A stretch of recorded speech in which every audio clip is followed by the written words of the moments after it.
make up some time for you, I certainly will. I'm John Duncan. I'm an assistant professor in the College of Liberal Studies. I've taught there I've taught there since 2007, or full time, and since 1997 as an adjunct professor. So I was there for quite a while, back when I was the chief agent of the Oklahoma Bureau of Narcotics, which I did for 27 years.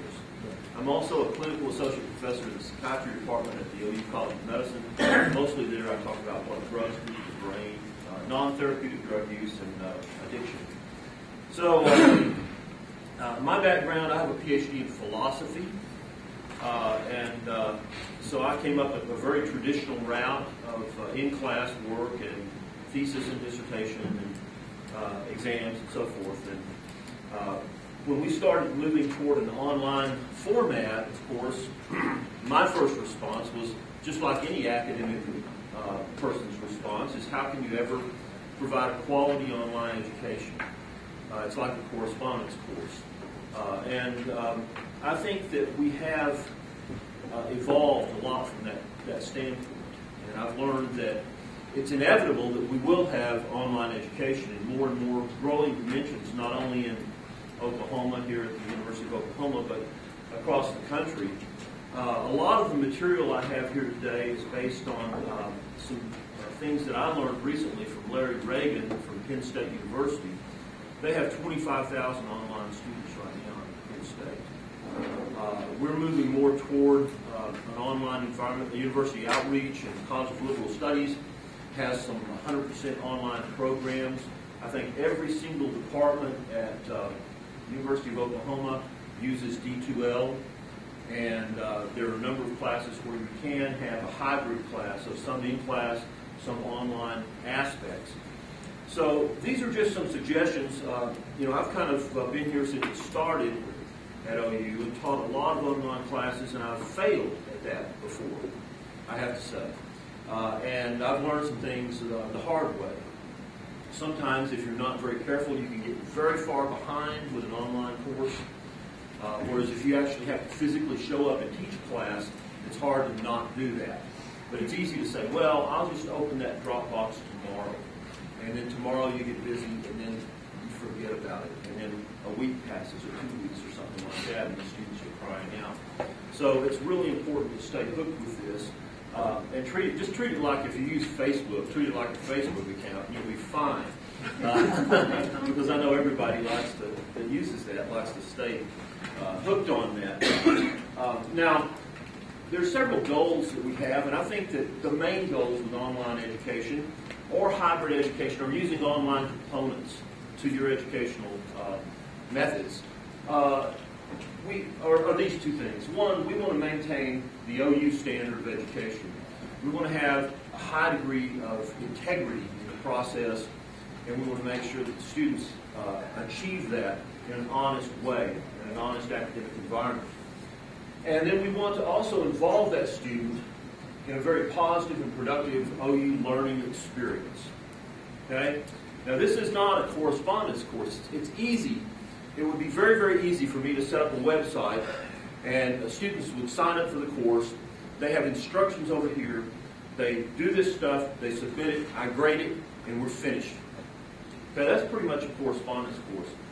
This is different. This is actually trying to make the best use of our technology in order to communicate with students and create an environment which is a quality educational environment. The website is very important. And what we do typically in liberal studies is we set up a website which is a guide for the online student. And this is an extended syllabus in a sense. The syllabus would be, a short statement about the class and the goals and expectations. This actually goes through every unit. We'll start out with a course description. We'll set up the course goals, the overall course goals, and then each unit, we typically have 4 units. We've broken these up into 4 units. We found that worked best. Now, that's fairly arbitrary, and it would be something that could easily be changed depending on what you're teaching. But the course components here, we set those goals out as well. In other words, the students can go to this website And it's actually linked into D2L, which is our learning delivery system. And they can go to the website, they can pull up that information at any time, and they can look at this and review what we've set forth for them in that particular section.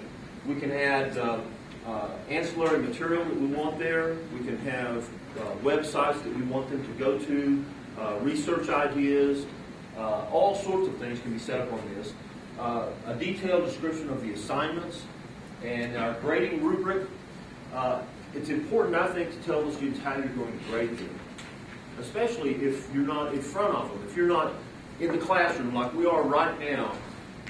If you're communicating with students through the medium of electronic communication, then certainly it's important for you to lay out your expectations. And what I try to do is tell them how to make an F paper and how to make a D paper, a C paper, a B paper, and an A paper. This is what I want. So for example, I set up a chart, and I'll say an A paper will have a challenging thesis statement in it. An F paper might not have that at all, or a D paper will have some opinion. And then we go all the way through everything, the logic, the components, the flow of the paper, the grammar, and everything else, all the way into the references. And you'll have everything you need to make a good paper. These are the things I'm going to look at when I read your paper. And this is how I'm basing my judgment of what I am doing. So I share that with the students. That way they know what I want them to do. It works out a lot easier that way if you do it up front. That way you don't find half the students handing in something that's really not what you wanted. So I think communication to the students about what you're doing. Other things like rules about plagiarism, writing styles, if you want an APA style or MLS style or something like that, you can say that, and you can put a link there where they can go and find MLS style guidelines, or APA guidelines. Anything that you need, you can actually include in this. This is fairly static. We have to keep up with this as the text change. For instance, if you're using a textbook in a course and a new edition comes out, certain things may change in here. They may not, but they may. And so you have to change this, maybe once a year, maybe once every 2 years, to really keep up with the changing material you have out there. The delivery system that you're actually using in a course is going to be D2L here at OU. This is the one we use. And it actually works pretty well. It's a good online interface with the student. And this is really where you create the learning classroom. This is where you create your learning experience. The other is more or less just the background. It's the content of the course for them to go back and look at. We can talk about, on the D2L, I can put information about current events that are pertinent to the class. I can email everyone in the class. Just write one email and hit email everyone on this page. It goes right to them all. I can set up announcements. I can talk about, something's coming on television or something was in the news. We can talk about any of the course content. I can add content to the course. If I find, let's say I'm talking about methamphetamine in the brain, for example, and there's a new article out, a new academic article, medical article, I can put that on that and refer the students to that article and ask them a few questions about it, make sure that they read it, ask a few questions about it. I like to do video lectures, and this is one way of actually getting in front of the student and having a personality. This is something that changed it from a correspondence kind of course. I want to get in there and I want to try to establish a personality and a learning experience for the students that is more like a classroom. What we've decided is about 15 minutes. Eric Blazik here is one of our IT geniuses over at Political Studies. And we were talking about producing fancy lecture videos. And it just never happened because there's a lot of work that has to be done there, and those are fairly expensive to produce and time-consuming. And so Eric gave me a little camera that I just put on the top of my computer, and I go in and I make a video a day now, just about. In fact, the students are getting really tired of videos, probably. But I make about a 15-minute video. So if I have an hour lecture or an hour and a half lecture, I'll break it up into components. and that are digestible in about 15 minutes. And that's the only drawback. You can't just do your entire lecture and put it on there. The downloading would take a lot more time.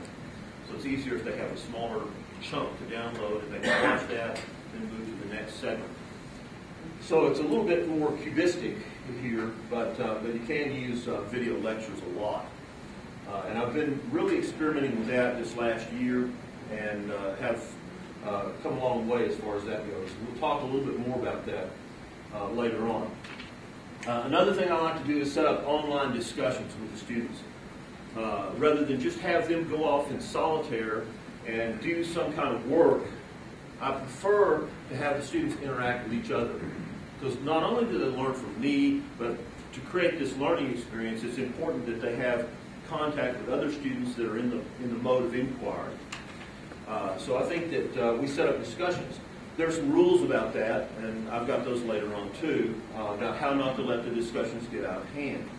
It's easy, for example, in a controversial world, for someone to say things here and then for students to get into bashing each other and so forth. So we have to set up a certain etiquette, a certain boundary system here where you have to abide by some politeness at least on these discussion boards. You can, and I have done group projects.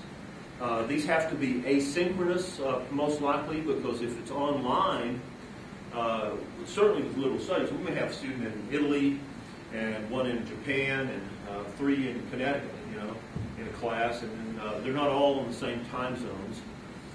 So they may have to get together in different times. So if it depends on your class and how you're using this delivery system, either in addition to what you're doing in class here, in which case setting up these groups would be a lot easier. But if it's an asynchronous environment, you have to come up with assignments and group projects that don't require everybody to be there at the same time. They can all have a component, they can go work on it, they can share it with the other students, and then everyone can access it. And then they have deadlines where they have to produce some type of product. I've used this also in hybrid classes where you normally have a group project, and the students were able to get together outside of class and put their project together also. The Dropbox, that's really neat because the students can hand in their material. It's documented when they handed it in.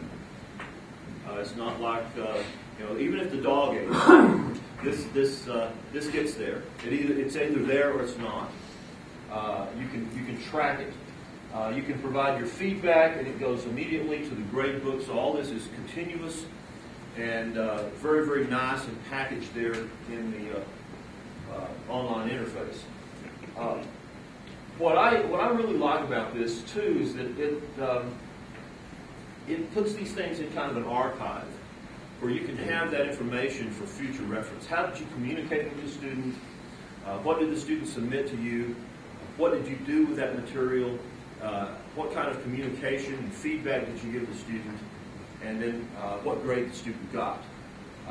If there's any controversy about that grade, if there's any challenges about the grade, we can pull this information out here and you can actually see it.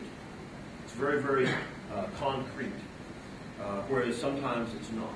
If you write on a paper, let's say a student hands in a paper, you make marks on a paper with a red pen, you hand them that back, you don't know where that goes. It's not quite as documented. It's not retrievable in the same way. They can lose it, and it's a matter of contention. So it's nice to have this stuff like this. It's kind of a CYA thing in a lot of ways too.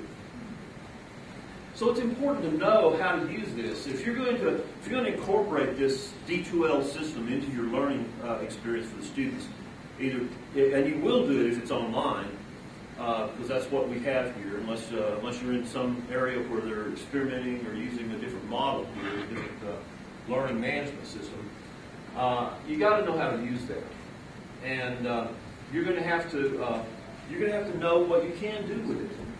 That's something that if you're using this thing, you're going to have all the possibilities of what it can do for you to enhance your ability to teach the class. to enhance the experience of the students taking the class. And if you don't really understand how to incorporate that, how to use all the features of it, go find out, because it will help you teach a better class. And this is some of this actually right here is from Larry Reagan's presentation. He was here a few months ago, and these are things I actually learned from him, but I think they are really good. They put some words to some of the things that I've learned the hard way. And you need to know how this course unfolds. You need to know what's doable in an online setting. It's not necessarily the same. You can't just take an on-site course, what you've been teaching for 20 years, and then just put the syllabus online and expect the students to get the same education as they would in your class. Even though what you've been teaching in class is wonderful, and you might be a renowned expert in this particular area, to put it online, you're going to have to change your presentation. You're going to change the way it flows together from unit to unit, because you're not there all the time. It's not a lecture class. You don't have the students' attention in the same way. On the other hand, there have been some studies that show that students actually taking online courses sit down and are at a point in their day, a point in their life where they're more ready to learn than let's say if you have a class at 9:30, Monday, Wednesday, Friday, and the students have to drag themselves into the class. Let's say it's even earlier than that. Let's say it's 7:45. Students drag themselves into class with a hangover. No, we wouldn't have one of those, of course. But they show up. They may not be in an optimal learning sort of mood. But when they actually, we deal with a lot of adult learners. And they've been at work. They set aside. They say, "Okay, I'm going to sit down every Monday, Wednesday, Friday at 7 o'clock until 10 o'clock at night and work on my class." So they've built this into their life. They've built it into a schedule where they're more ready to learn. They finished what they needed to do. They sat down. They started this. And you can keep a calendar of these things. And when are your due dates? You certainly need to share that with the students. Make sure that the students have a clear understanding of when they have to hand things in. Because they won't hand them in if you don't. And plus, it seems to be even more so when you're dealing with adult learners that are all over the world, some of them in the military. You're going to get the emails that, "I'm sorry, I can't hand this in on time." So you have to decide up front how you're going to handle this and communicate that with the students.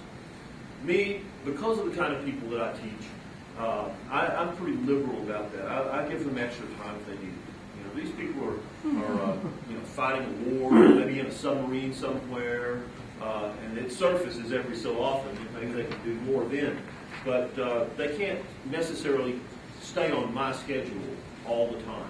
So I'm willing to bend that a little bit. Of course, as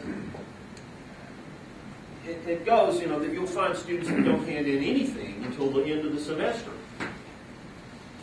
Then that means their feedback. If you let them do that, now I quit letting students go that far. I give them some boundaries and some leeway, but I don't say, well, just so you get everything in by the end of the semester, we're good. Because first, I don't want to have to sit down the last week of class and grade everything then. And second, the feedback I have is not going to matter one bit because they've already handed in all their assignments at once. So I try to keep them spread out, the assignments spread out as much as possible, but still be attentive to the fact that the students have maybe a different type of calendar.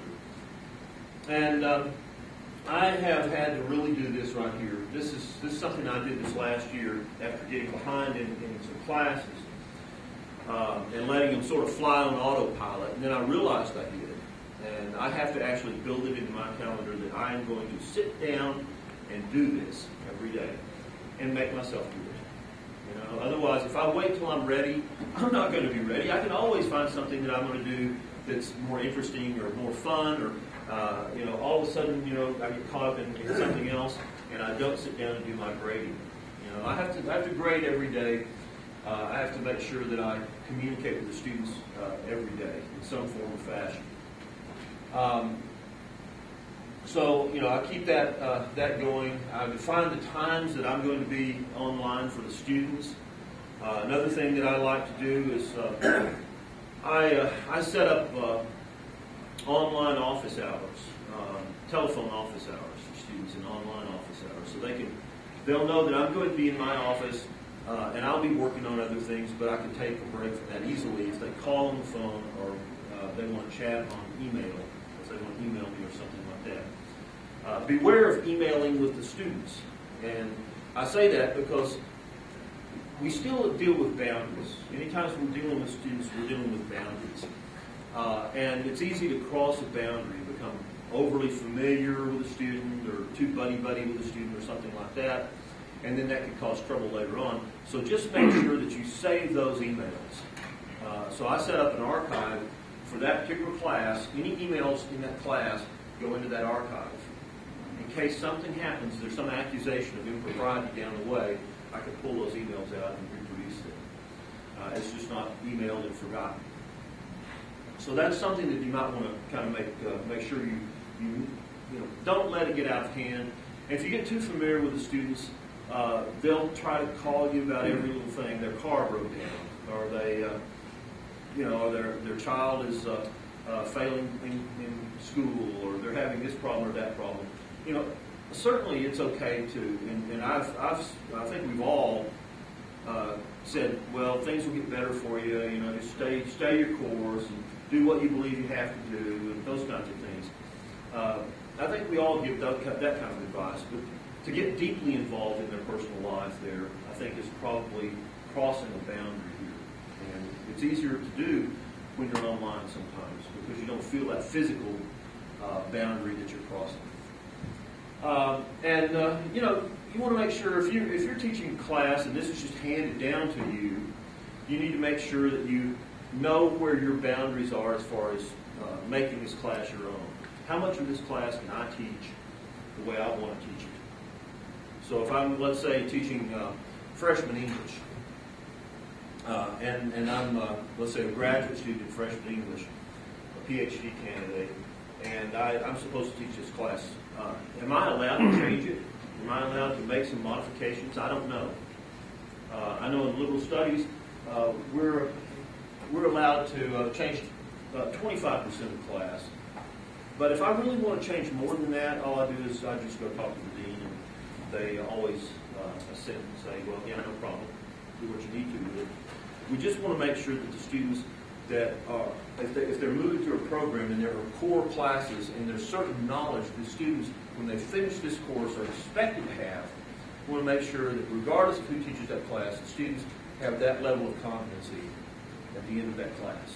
That's the only thing. And we definitely want to put a personal stamp. This is something that Larry Reagan was really interested in doing and talked about a lot, and I learned a lot from him on this. And I'm beginning to do this more and more in my classes, and it's showing. The students are really responding more favorably to it. The grades actually are better. Their work is better. They're more conscientious about getting to their work, and I can see a difference. They want to know who you are. They want to know. They want to know about you. They want contact with you, even though they may be in Idabel, Oklahoma. Let's say they're down there and they want to get a degree so that they can apply. They're a police officer or deputy sheriff in Idabel, Oklahoma, in McCurtain County. I think that's the county. And they want to get a degree so that they can apply at Dallas Police Department. That's what they've always dreamed of. So they're working really hard on that. They want to have as much contact as they can with you as a professor. They want to learn as much as they can from you. So give them that. And the way to do that is make it very personal. Let them see who you are. Do videos. Show those students. Lecture to them. Contact them. I keep a list of students and their interests. What they're working on in the class. So if I have a student that's working on a particular project and I see something that's interesting that might relate to that project, I'll email that student or I'll send them a link to that and say, I was just looking at this, thought you might be interested. looks like it might work with what you're doing. You need to know your learners. If you're dealing with 18, 19-year-olds, it's quite different than if you're dealing with more mature adults that have full-time jobs and families and multiple responsibilities that they're having to shuffle around. So you're going to be affecting their lives. I know that I was teaching a class for liberal studies, but it was an in-class course, and it was held at Rose State College. And most of the people there taking that class were from Tinker Air Force Base. And we go around the room asking people what they did, and this one guy's a jet engine mechanic. Well, he didn't know a whole lot about philosophical ethics, which is what I was teaching. He didn't know a lot about that, but I don't know a whole lot about jet engine mechanics either.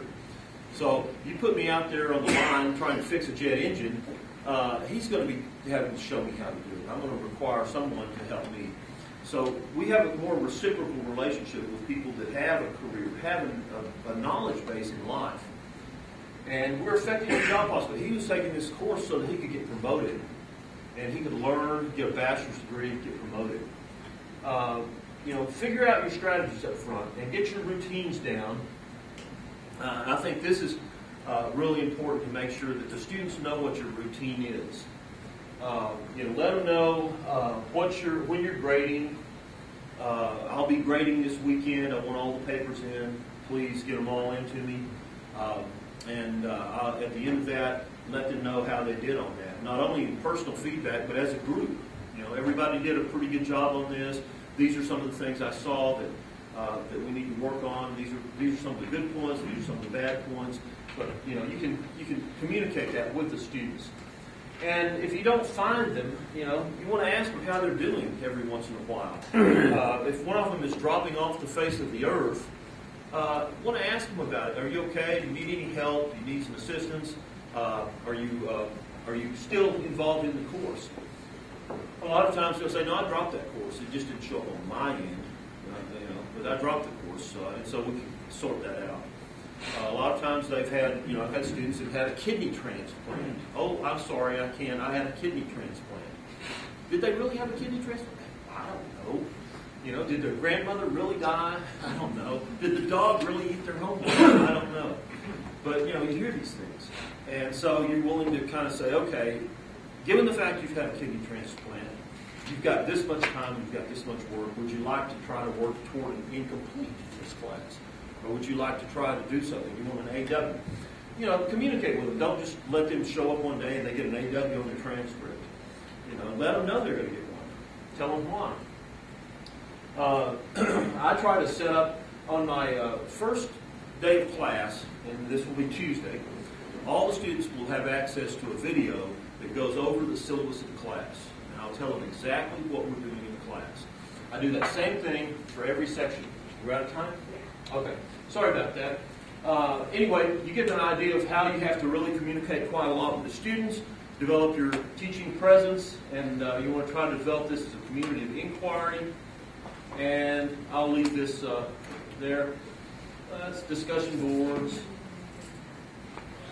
We're out of time, so let me do the summary real quick and we'll be done. It can be a great experience for students.